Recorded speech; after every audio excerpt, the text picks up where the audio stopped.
Welcome, everybody. I'm Lori Wallach. I'm the director of the Rethink Trade program at American Economic Liberties Project. Welcome to our event today, and special welcome to Senators Warren and Congresswoman Schakowsky and Congressman Takano. Today, Rethink Trade is releasing an investigative report that reveals big tech's ploy to internationally preempt top congressional and White House initiatives to protect our privacy, to battle big tech monopolies, to ensure algorithmic justice and transparency, making sure AI isn't discriminating against us or invading our rights.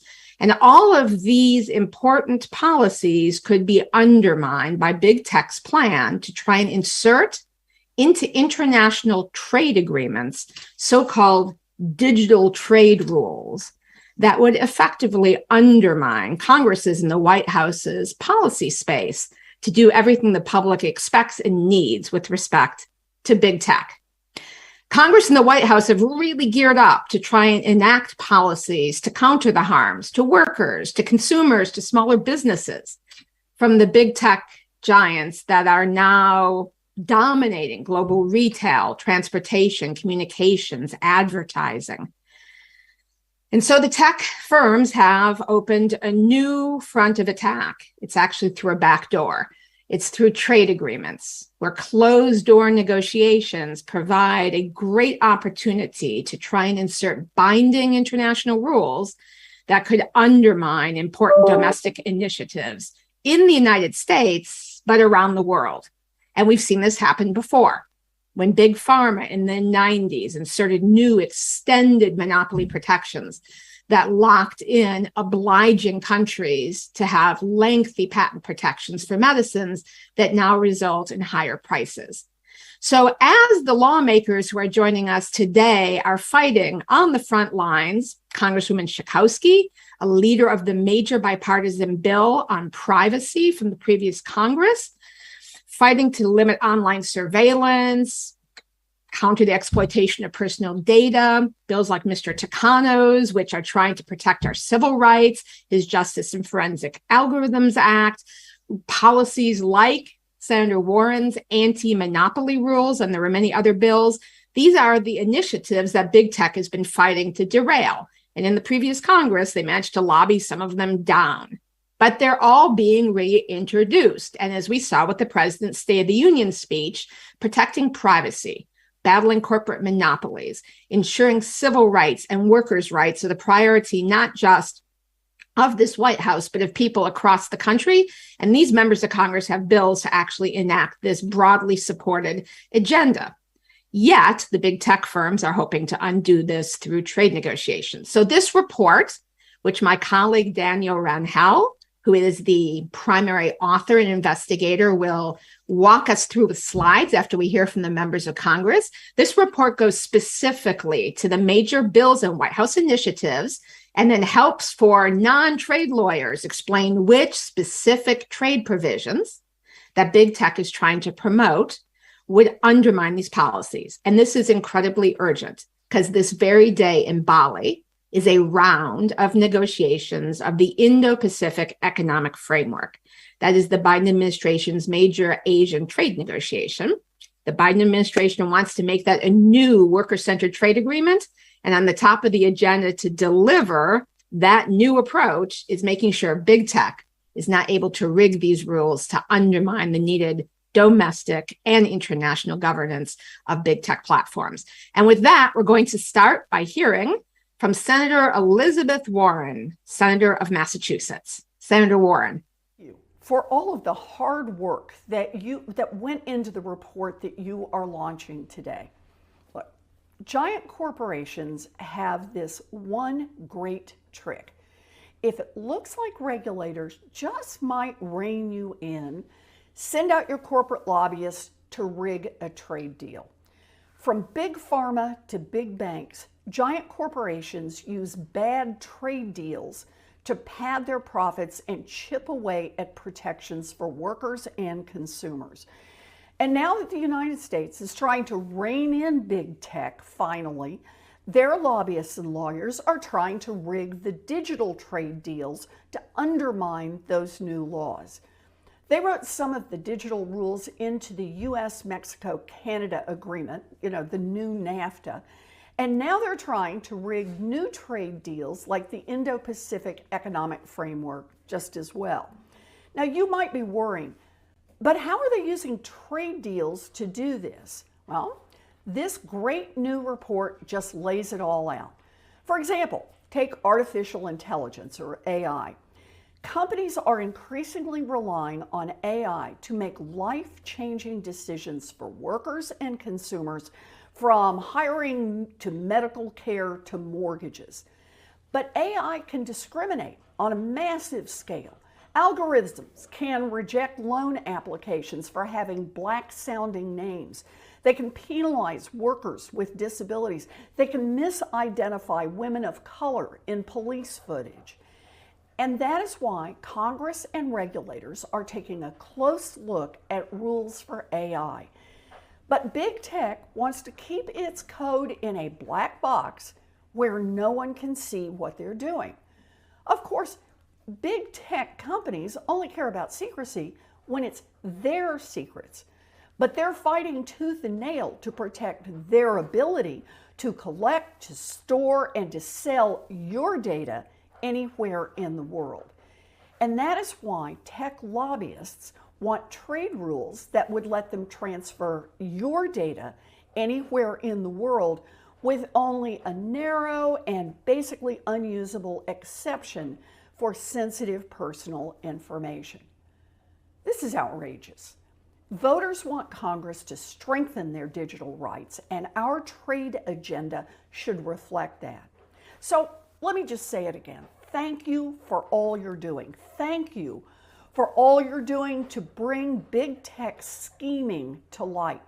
And I want you to know, I'm not going to stop fighting in Congress either. Trade deals must work for workers, consumers, and small businesses, not just for billionaire corporations. Thanks for being part of this fight. Thank you very much, Senator Warren. Great insights and some marching orders there for all of us.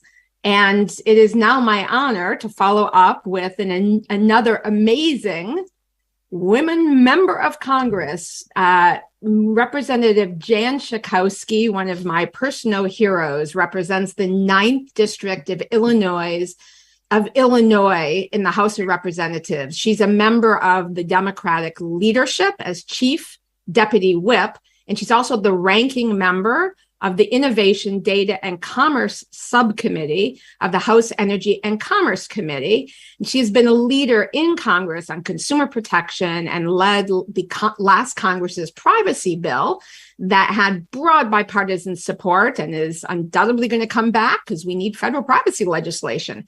Congresswoman Schakowsky, please. Thank you so much, Lori, and thank you so much for your great work.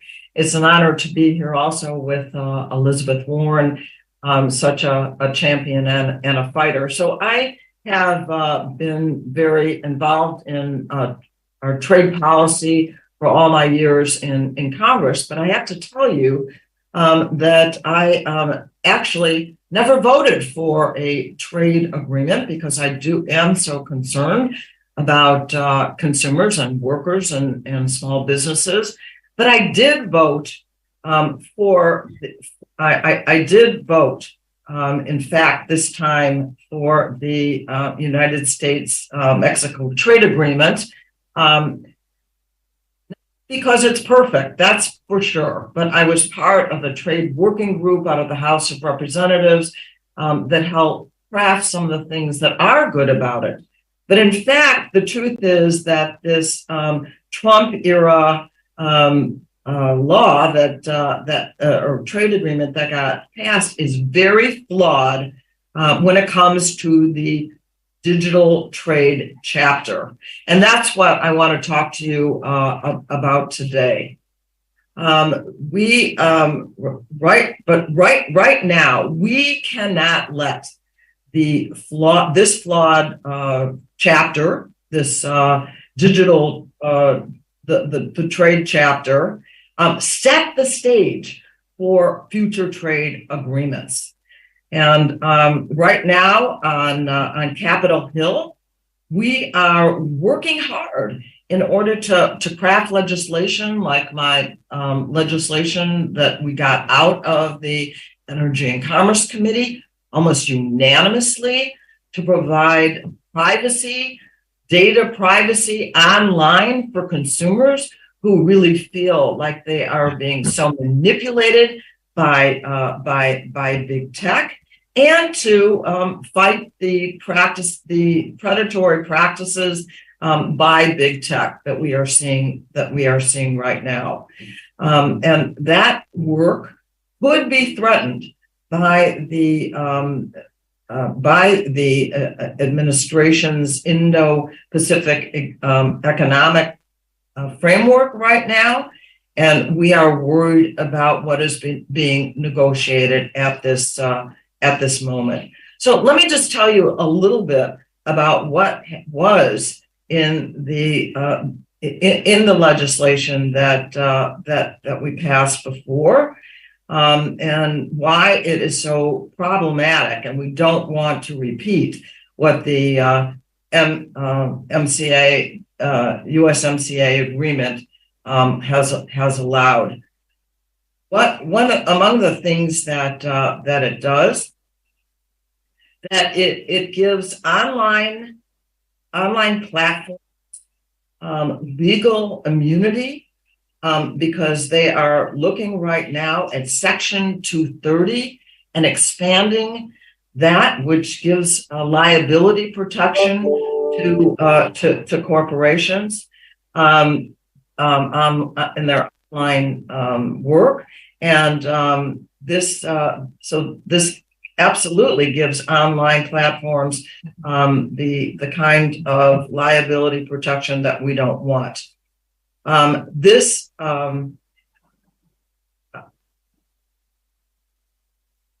will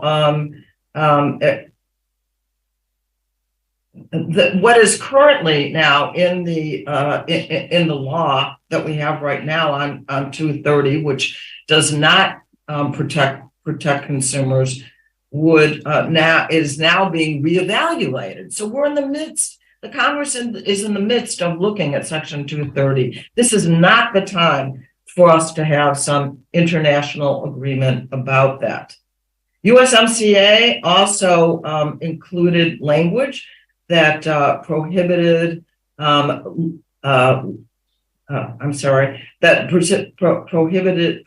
limits on cross-border data sharing, and this language is a threat to consumer security and data privacy, and so with limits on data transfers, then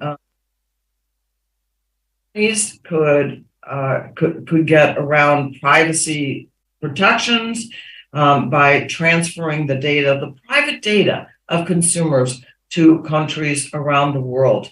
In Canada, for example, right now, we are seeing attempts to stop a bill that would protect local news by claiming that bill would be an illegal trade barrier. We don't want to create that kind of possibility for so many things that we want to do to protect consumers in the United States. So these are just a few of the failures that we've already seen that we can't embody in ongoing trade agreements. We know that the Indo-Pacific Economic Framework is now being negotiated, and right now it would represent 14 nations and 40% of the world's GDP. So this is a really big deal. We have to be very, very careful, and we can't let big tech take over and hurt consumers. And we have an obligation here in the United States in the Congress to do something to stop it right now. That is my mission, and that is what we need to do. While these negotiations are going on, we have to be strong in defending our consumers and our workers and our small businesses. And with that, I yield back. Thank you very much, Congresswoman Schakowsky, and for your leadership on the privacy issues. And the Congresswoman's bill is one of the bills that is explicated in the report we're releasing today, as is a bill of Congressman Takano. It is my honor to introduce Congressman Mark Takano. He represents the 41st District in California. He's the ranking member of the House Veterans Affairs Committee, was chairman in the last Congress, and he's a member of the Education and Labor Committee. And I greatly appreciate his leadership, including in the Congressional Progressive Caucus, in educating his colleagues in the House of Representatives about many of these tech issues, joining Congresswoman Schakowsky as a leader in the U.S. House of Representatives, fighting for good digital governance policies. Mr. Takano, please.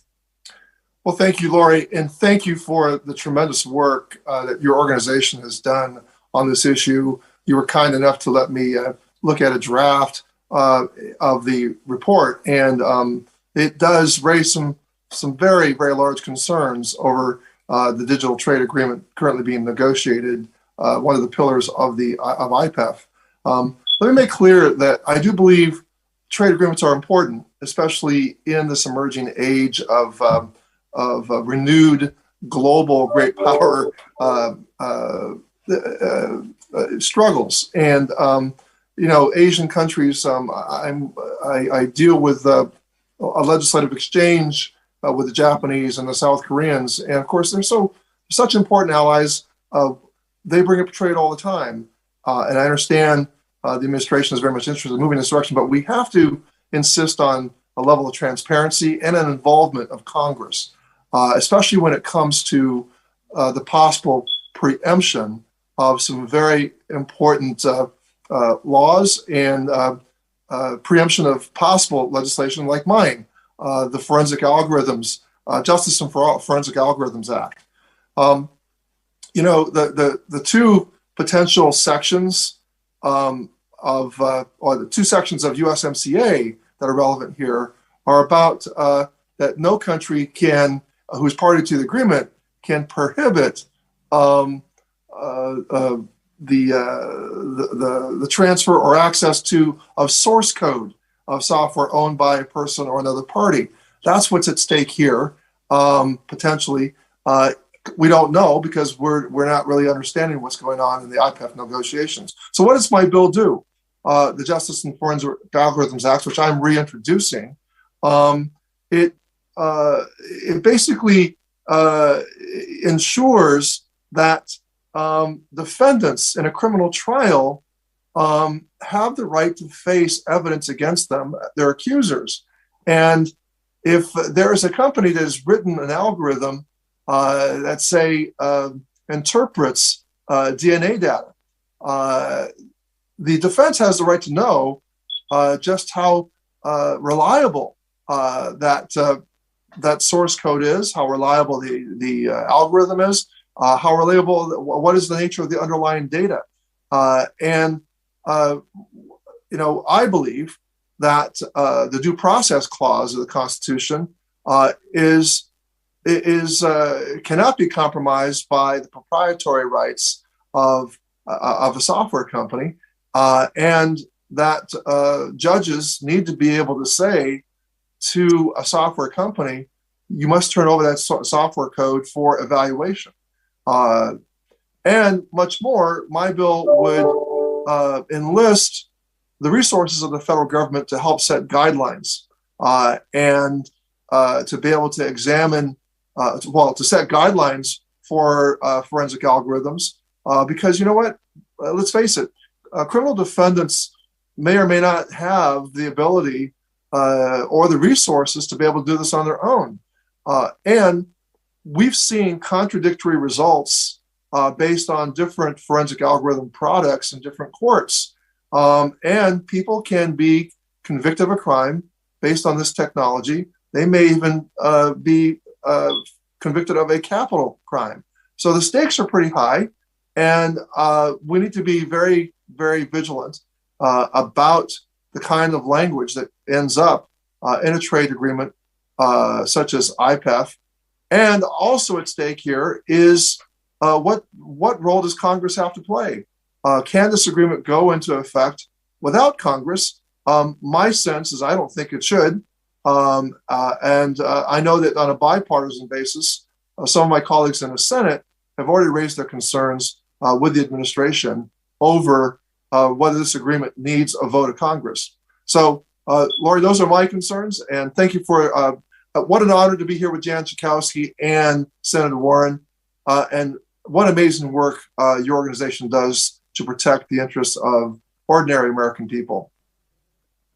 Congressman Takano, thank you very much for being part of this event and for your leadership in Congress on those important human and civil rights issues in the criminal justice system. So I have a question for Congresswoman Schakowsky and Congressman Takano, which is, given there have been waves of members of Congress and waves of trade votes, but right now there hasn't been a trade vote for a couple of years, and there are a lot of new members of Congress.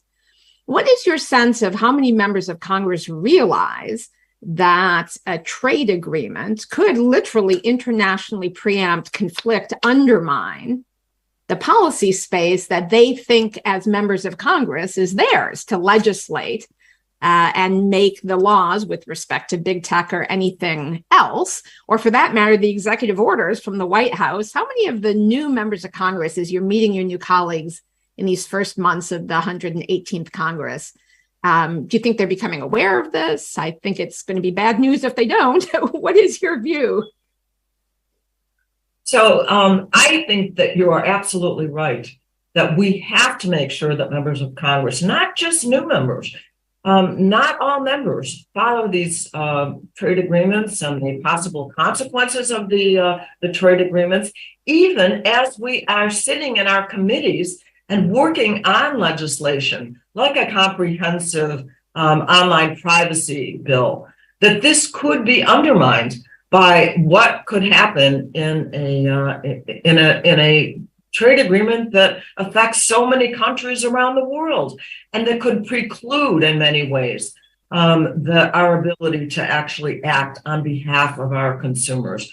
Imagine, I think, if they really understood that their data could be transferred to countries around the world.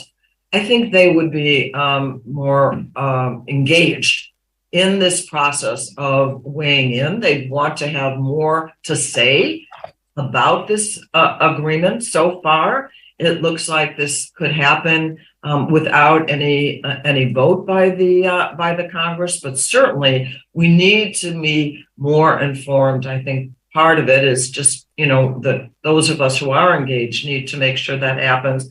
But we think that the administration also ought to make sure that we are informed as work goes on, because the consequences are very, very severe, or possibly severe, and we want to make sure that the trade agreement is fair. Lori, anything to add, please? Lori, let me say that that members of Congress tend to be focused completely on domestic issues, and they may or may not have an understanding of their connection to foreign policy and trade policy. So in the foreign policy and national security space, there are awfully persuasive arguments for why we need trade agreements, and they're going to be awfully compelling. It's going to be cited as a key reason as to why we need to enter into trade agreements. But we, as members of Congress, we need to be up to speed to be able to test those arguments, to be able to push back on them when they jeopardize consumer rights, environmental rights, consumer related to like the pharmaceuticals and the pricing, ways to preempt whatever protections we put in for consumers in our country. But something as basic as due process in our criminal proceedings could be at stake because the administration or the powers that be argue that we need a trade agreement to bring our allies close together. And we do need those trade agreements. But we need to make sure those trade agreements allow members of Congress to see what's actually in them, to be able to evaluate them. Look, I'm as the ranking member and former chair of the Veterans Affairs Committee.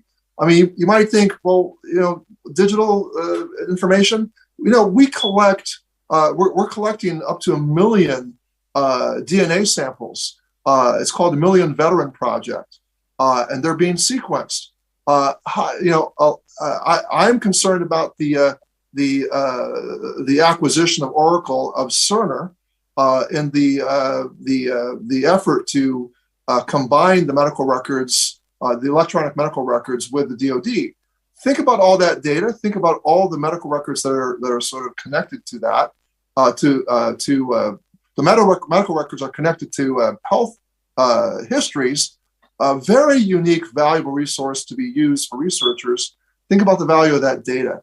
I want to make sure that data is protected, that it's an American resource, and much is at stake in these digital agreements. So I just want to say thank you for your work, and Congress needs to assert its role in the Constitution over these agreements, because what's at stake are the domestic laws, domestic policy, and progressives in particular need to get both up on renew or update their view on foreign policy and trade and how it connects to a domestic agenda.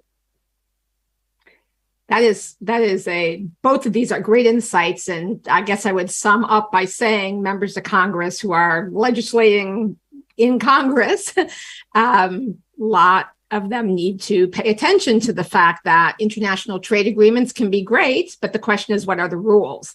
What are the specific terms in those agreements, and whether or not those are consistent with the domestic legislating and the domestic policy goals that they are promoting. And to that end, it comes to mind two things that are in the news all the time, which is the China data fights, all of this talk about on a bipartisan basis, we don't want data to go to China, which directly conflicts with the point that Congresswoman Schakowsky made about the data flows provisions that the big tech guys want to put into these agreements, because many of the countries in the Indo-Pacific Economic Framework do a lot of business with China. So there's a lot of data flows there. So if we have a rule that says you can't limit data flows to all of those countries, how the heck are we going to limit data flows to China? Or if you look at Senator Wyden's bill on having export controls regime, like we do with military dual use goods, but for data, for keeping it from countries that may have malign interests. That gets to what Mr. Takano was just saying about that big pile of veterans data that could be amazing for researchers to have all that information for the future of our health and for new medicine and treatments, but in the wrong hands, what would it be? So with those two great insights and the participation from these two wonderful members of Congress, I'm now going to turn the floor over to the research director at Rethink Trade, and that is Daniel Rangel. He has done a lot of the investigations and research into how basically finding many of these laws that conflict and how the specific rules that big tech is trying to put into the IPEF could undermine the policy space now being occupied in the last Congress and coming up with the reintroduction of, for instance, Congresswoman Schakowsky's privacy bill, Mr.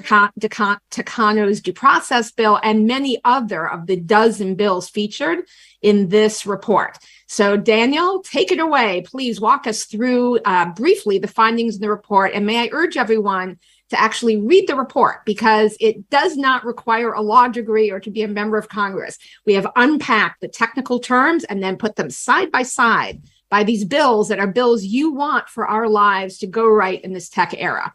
Daniel, please.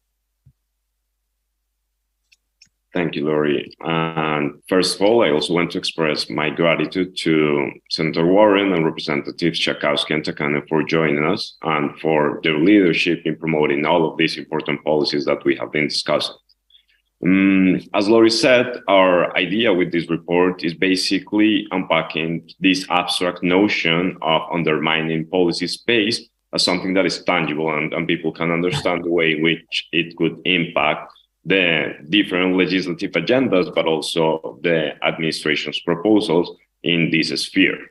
So the most problematic provisions that we can find in the USMCA digital chapter, which we think that is being promoted as the model for the new negotiations like IPEF, but also in other fora, are these. The first one is Article 19.16, which confers secrecy guarantees for algorithms and source code. Articles 19.11 and 19.12, which are related to cross-border data flows and the location of computing facilities. And the third one is the Article 19.4, which includes a non-discrimination obligation for digital products, which already has been used to attack facially neutral laws that could have a larger impact on bigger firms because they are large, not because they are of a particular country. So what we want to show with this report is how systemic is the problem. Starting with the source code provision, here we map out different legislative proposals that are related to what we could call the algorithmic justice or algorithmic transparency push.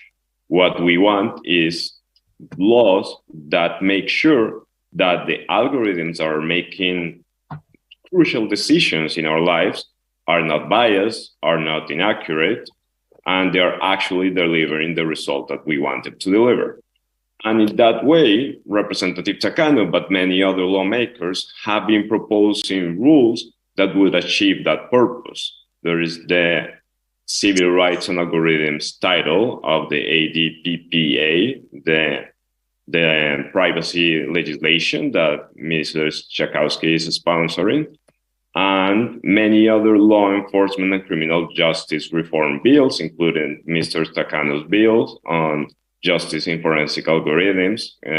And there are also other bills that want to give access to researchers to specific information, potentially including code and algorithm information from online platforms.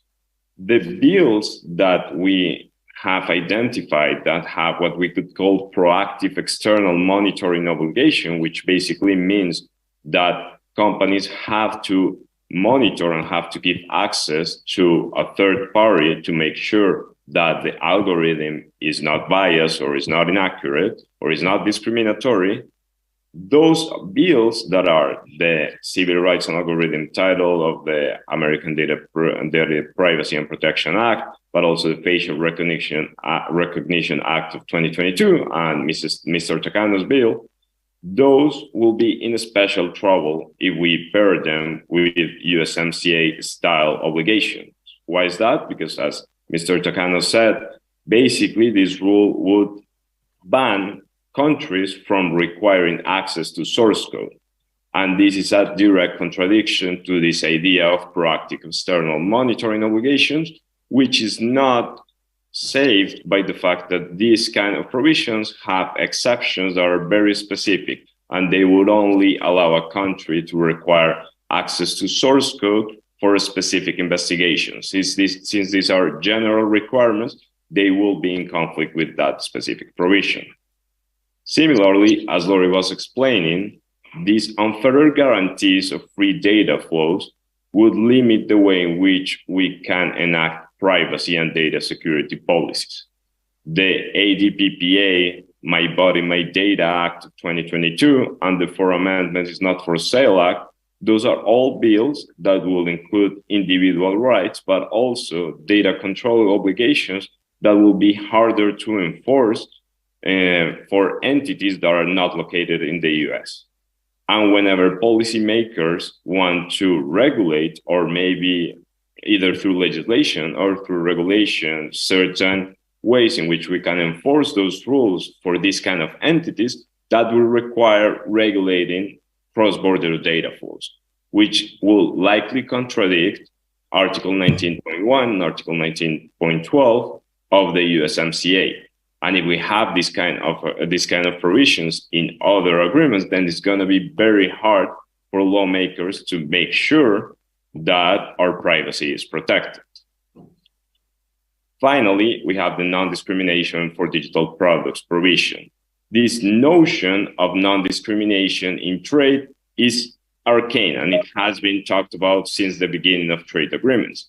However, the way in which this provision is especially designed in a way that is open-ended and is very broad in USMCA has been used to target already the bill that Mrs. Schakowsky mentioned, Canada's Online News Act, but also the notion of non-discrimination has been used to attack South Korea's absurd law, the Australian News Media Bargaining Code, the EU's Digital Markets Act and Digital Services Act, and Germany's GWB Digitization Act, which is basically a revamp of Germany's competition regime.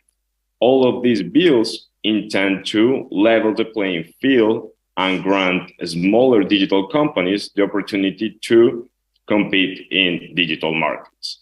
And these bills also have US equivalents. So basically, we traced all of the different bills that are similar in the US to these laws that have already been passed in other countries. And what we have found out is that by undermining under the trade notion of non-discrimination these foreign laws, big tech companies and their industry associations intend to undermine as well the legislative proposals that are being made here in the US.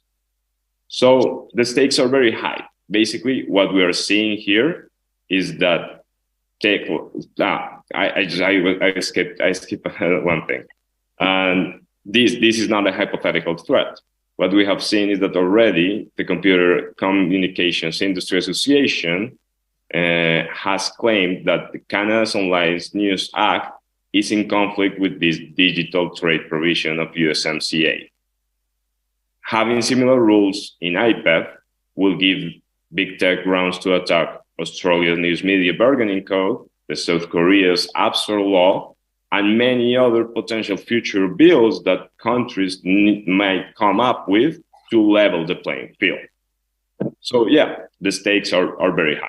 What we are seeing here is a push to have a global low-road digital regulation model in which the new secrecy guarantees for code and algorithms will thwart the algorithmic transparency push, where this idea of unfettered cross-border data flows would not allow countries to really protect citizens' privacy and data security, and where the idea of non-discrimination in digital trade and for digital products would undermine those laws that intend to level the playing field and allow smaller companies to compete with bigger digital firms. We want, with this report, to contribute to putting the spotlight on the ongoing trade negotiations that will be crucial for the future of digital regulation. And with that, I'll send it back to you, Lori. Thank you very much, Daniel. And again, folks, please check out this report. You can find it at rethinktrade.org. That's rethinktrade.org. And you'll also find other materials there about how this digital trade sneak attack by big tech could undermine workers' rights, anti-monopoly policies, etc. So in a way, Daniel just pointed out the importance of the issue that Congresswoman Schakowsky and Congressman Takano and Senator Warren are spotlighting with respect to the current trade negotiations. So these backward rules, as Congressman Schakowsky mentioned, were in the USMCA. And for anyone who says, wait, if it was already in the USMCA, aren't we already in trouble? Those were rules foisted by the Trump administration on Canada and Mexico. So the Canadian and Mexican governments have no interest in having those enforced, including, as we've seen, to attack a popular Canadian law. So at stake now is whether that same flawed model would be expanded worldwide. That's the fight. That's big tech's agenda. First, in the Indo-Pacific Economic Framework, which, as Congressman Schakowsky said, 14 countries, 40% of the world economy. There is an America's Partnership for Economic Prosperity. That is a similar regional agreement in the Americas that negotiations could start soon. And there are WTO, World Trade Organization, proximate negotiations. This agenda cannot be globalized to handcuff policymakers worldwide. Rather, there are some things that need to be fixed in the digital sphere, for sure. Domestic policy is international policy, but we can't have preemption of that policy space through a stealthy, secretive, non-inclusive trade negotiation that ends up actually not being about trade. Because I think the punchline to take away from all of this, and listening to Congressman Takano and to Congresswoman Schakowsky, these issues aren't about trade. This is a fairly stealthy Trojan Horse maneuver. In fact, if you think about it, due process, criminal procedure, convictions, U.S. criminal trials, privacy about our personal health or other data, why would that even be in a trade agreement? And that is the point. So the last thought I will leave with everybody is, as you get informed about this, using the materials in this report and the other materials on our website, please do pass the word, because the best way to make sure we don't have international preemption of this very important digital governance, fighting against big tech abuses, is if we all participate in the Dracula strategy. We need to drag this information into the sunlight. This is something that can only succeed if it's done behind closed doors and nobody knows about it. So with that, let me again express my enormous appreciation and thanks to Congresswoman Schakowsky, to Congressman Takano, to Senator Warren, to Daniel for the presentations, for the excellent leadership and work. And with that, I thank the entire audience for joining us. Please pass the word and get engaged. Thank you very much.